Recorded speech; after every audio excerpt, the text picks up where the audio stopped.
Ang susunod po sa ating programa, under Module 1 po, on Sharing Initiatives on School Gardens, Dr. Pedcris Orencio. He is the Program Head for Research and Thought Leadership Department of SEARCA, and he will be presenting to us the topic on initiating school and home gardens, biodiversity enhancement in Busuanga Island, report on scoping activity.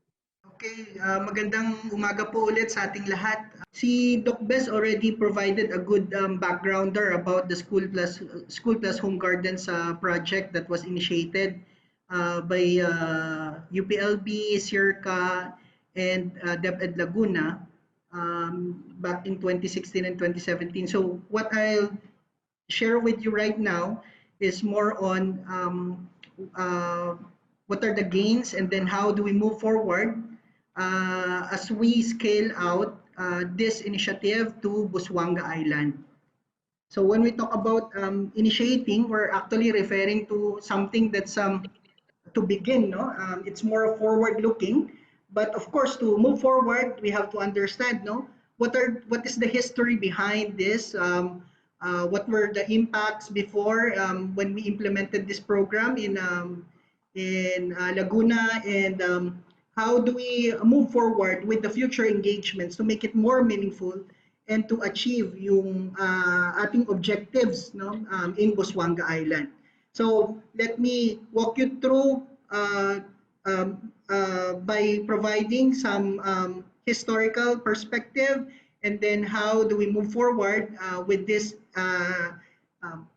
scaling out project. So of course, earlier, Ma'am Bes has already provided us with a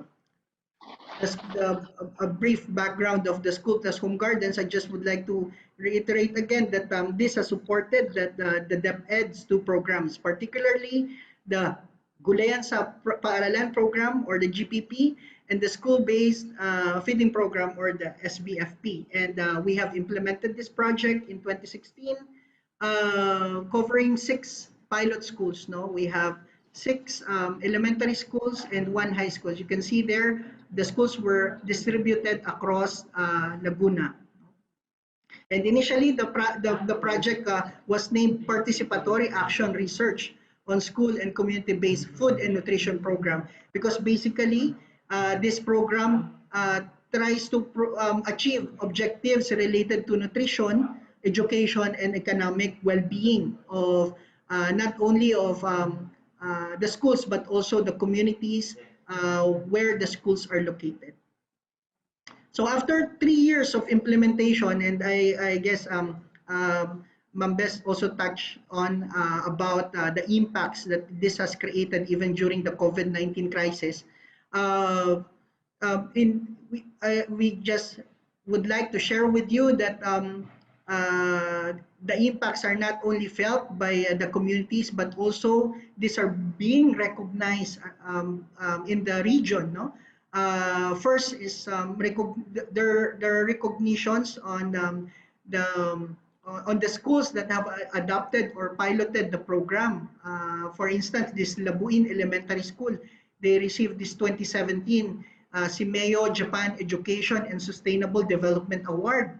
And this is actually SEAMEO, if you know, is the Minister's Education Organization in Southeast Asia. So SEARCA is one of the centers of SEAMEO.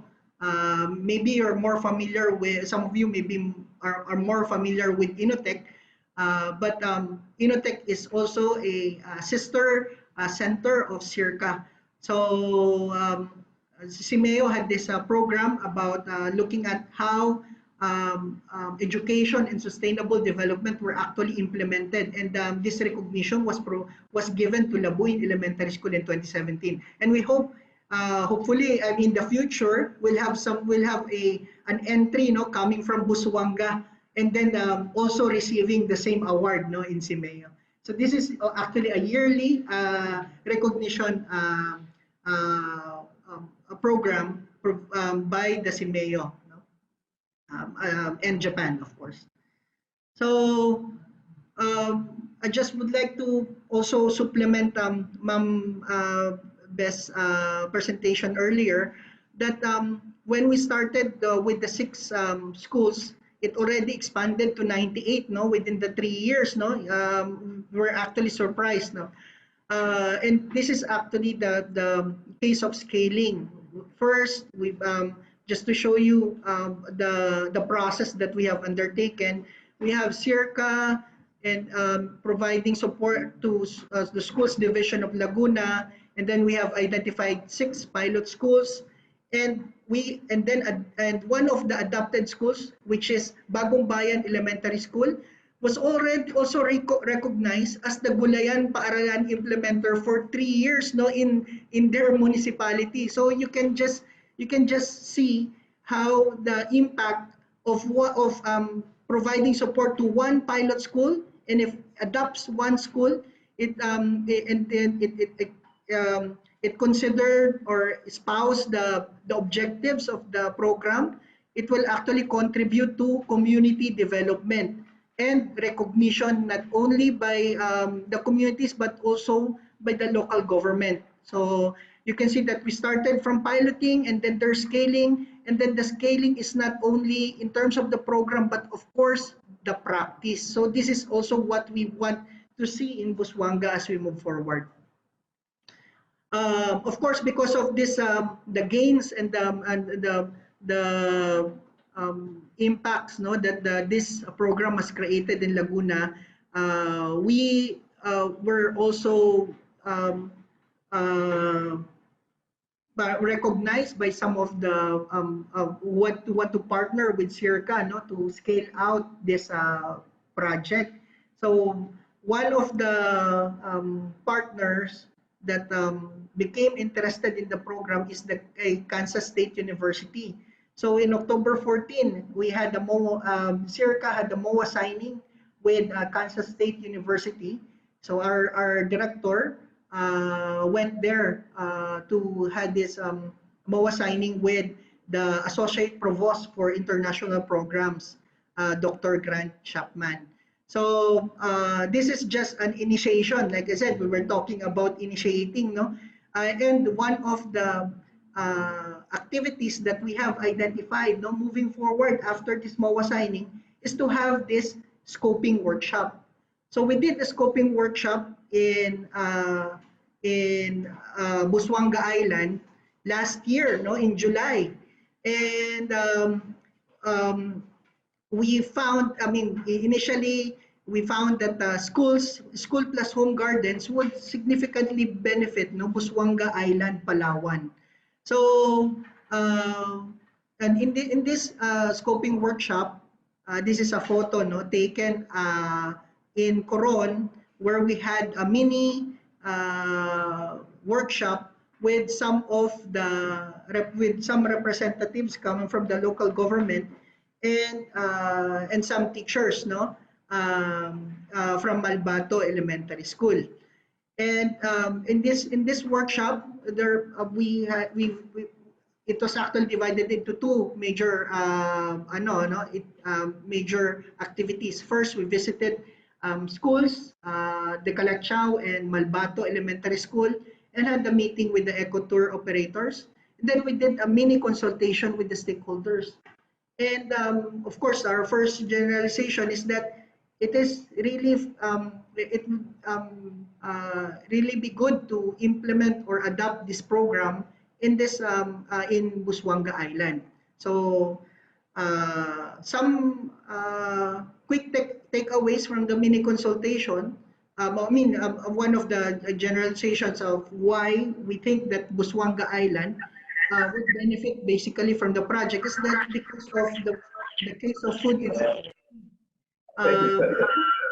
Understand it's not a strong sector for quality of the soil. But of course, there are interventions that we can adopt. That's why we're bringing in, the technical expertise of Kansas State and UPLB to Busuanga to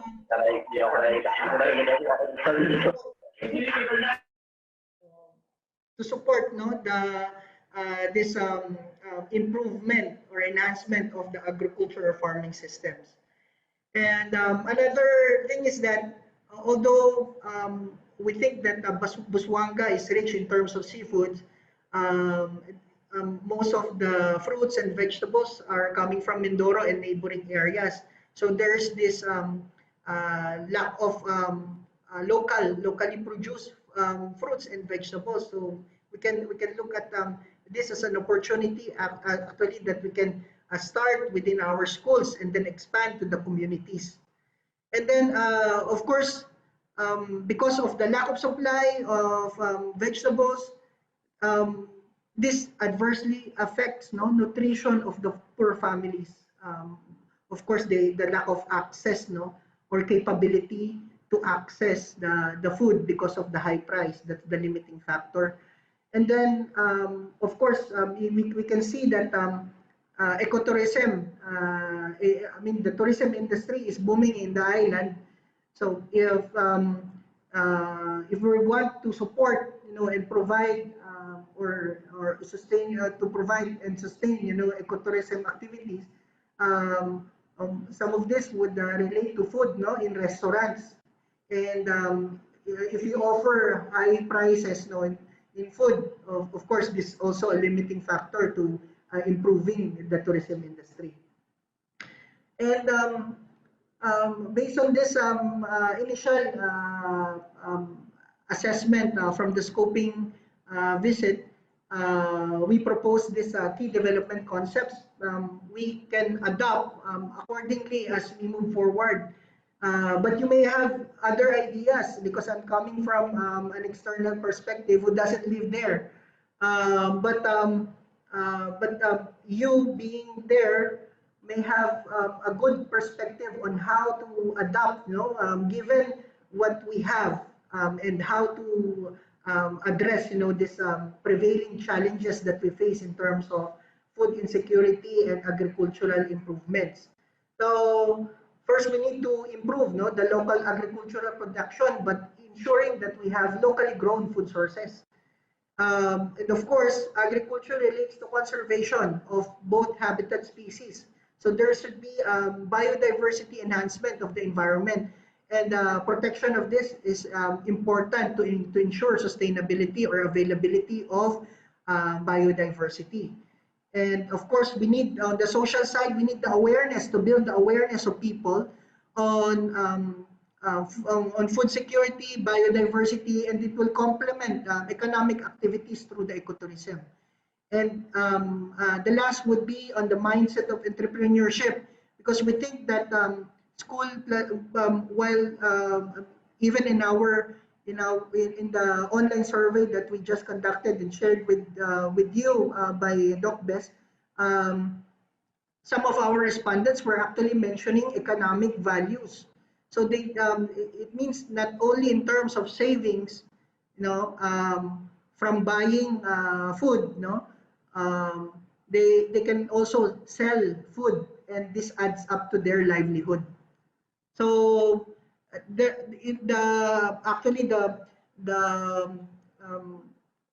mean, moving forward, it would be the benefits would be endless. So I think that's something that we can think as we move forward with this program.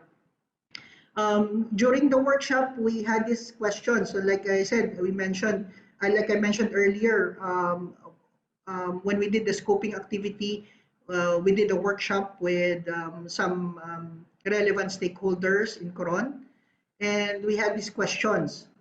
Do you think that the school plus home gardens would work in the municipalities of Coron and Busuanga? How can your sector support school plus home gardens? And how would the sector benefit from the project?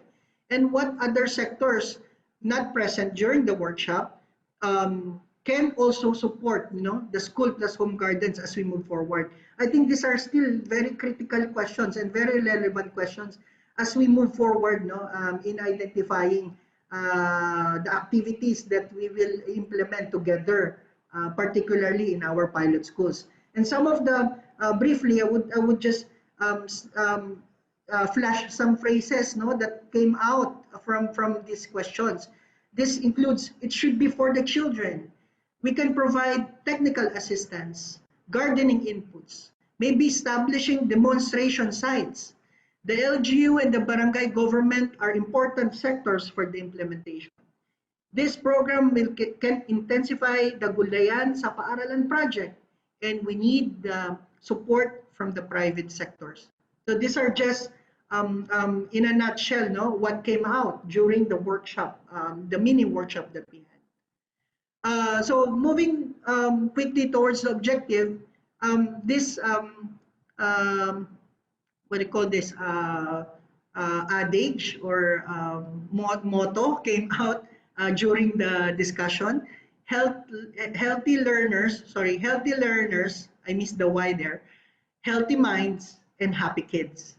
So as earlier shared by Doc Bess about the vicious cycle of poverty, we need to focus, no, with on establishing this resilient and happy kids, no, to develop their mindset, help them learn more, and try to contribute to the improvement of the society. So in this first session, we'll discuss, no, what are the experiences and the good practices for implementing this school plus home garden school biodiversity enhancement program. No? Of course, in totality, as we move forward from one session to another, we'll be tackling different elements, no, or concepts, from food nutrition to sustainable development goals to organic agriculture, biodiversity. And this will provide us, it will open our mind to the different activities and different programs. And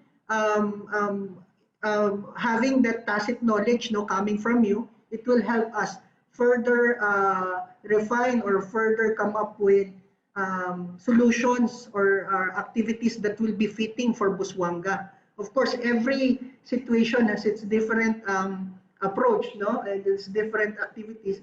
And we will try to work with you in determining those activities. And then, of course, everything will go by the process, no? We will i-enjoy natin yung proseso, no? Maganda yung sama-sama nating mapagdaanan yung proseso ng pagbuo na to. Kasi ang isa sa mga mabibigay nito para sa atin ay yung ating ownership of the activity. And I think kapag may ownership, there's more participation, and this will make our program more sustainable. Opo. And then of course, on the side naman sa teachers, they can use the program as a way to integrate, into their teaching or implementing within their curriculum.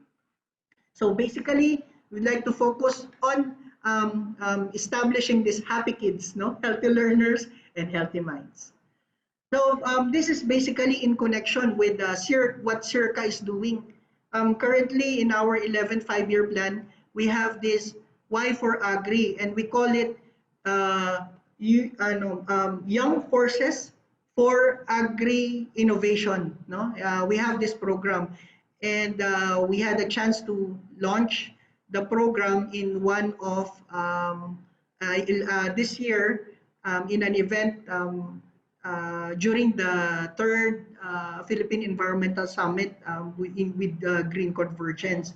And related to promoting this program, we already have yung MOU, Memorandum of Understanding with IPARD. IPARD is a Young Professionals for Agriculture and Rural Development, which is a worldwide organization that tries to involve the youth, and strengthening this their connection with agriculture and rural development. Because for some time we are disconnected. I mean, young professionals have this notion that agriculture, farming, and other agriculture-related programs are not viable sources of, it's not really connected to professional improvement. So we want to break that kind of notion about agriculture. And in this Y for Agri program, we have yung 4 A's na tinatawag. It includes awareness, appreciation, action, and then alliance, no? To bring forward yung coming up with this young innovators or young agri-innovators, no? And then some of the programs also with regards to supporting this Y for Agri program is the Seed Fund for Research and Training, supporting programs, youth-related programs. So I think that's all I can share, no? To start with, and to put us in a state that this builds on our passion, on our challenges, no? As we move forward with the development of the school plus home gardens in Busuanga Island. Thank you. Maraming salamat, Sir Ped, for your presentation. Together with the presentation of Dr. Beth Calub, at least nagkaroon na po ng linaw kung bakit po natin sinasagawa ito, ano po yung ating mga objectives or goals natin for doing this e-learning. And I hope na this will really start, and this will also motivate everyone to really think about establishing, designing your school and home gardens.